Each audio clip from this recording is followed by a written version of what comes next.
অনেক দিন থেকেই ইচ্ছে ছিল এই কেকটি বানাবো, তবে আরও বেশি ইচ্ছে ছিল যে দাদার জন্মদিনে এই কেকটি আমি বানাবো।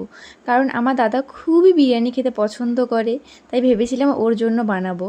কিন্তু তার আগেই আমি অর্ডার পেয়ে গেলাম, তাই তোমাদের সঙ্গে শেয়ার করে দিলাম। আচ্ছা, তোমরা কিন্তু বলো এখানে কি একটু রিয়েলিস্টিক ব্যাপারটা আসছে? অনেকেই আবার আমাকে বিশ্বাসই করে না যে আমি এই কেকগুলো বানাই। এই সম্পূর্ণ কেকটাই কিন্তু এডিবল, এটা পুরোটাই খাওয়া যায়। তোমরা যে এখানে হান্ডিটা দেখছো এটাও কিন্তু খাওয়া যায়। পুরো আউটসাইডটা আমি ফন্ড্যান্টের কাজ করেছি আর ভেতরে কেক রয়েছে। তোমাদেরই ভালোবাসাতে আমি নতুন নতুন কাজ করতে আরও বেশি উৎসাহ পাই। আমার বান্ধবীরা তো আমাকে মেসেজ করছে যে কী রে, তুই সত্যিকার এটা বানিয়েছিস, আমরা তো বিশ্বাসই করতে পারছি না। আর সব থেকে বেশি কমেন্ট আসছে এই চিকেনটাকে নিয়ে। সবারই একটাই প্রশ্ন, এই চিকেনটা কি তুমি অরিজিনাল ইউজ করেছো নাকি এটা কেকের? না গো, এখানে যা আছে সবই হাতে বানানো। আজকের এই অর্ডারটি এসেছিল হেরিয়া থেকে। দিদিভাই ওনার হাজব্যান্ডের জন্য এই কেকটি অর্ডার করেছিলেন।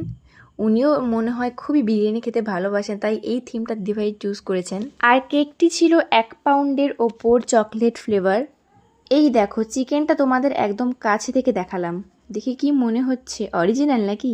আর সত্যি বলতে এত গরম পড়েছে, এই ফন্ড্যান্টের কাজ করাটা খুবই দুষ্কর ব্যাপার। তোমরাও যদি এই সুন্দর সুন্দর কেকগুলো অর্ডার করতে চাও, ডেসক্রিপশনে নাম্বার আছে, অবশ্যই যোগাযোগ করে নিও। দেখা হচ্ছে পরবর্তী ভিডিওতে। সবাই ভালো থেকো, সুস্থ থেকো, বাই।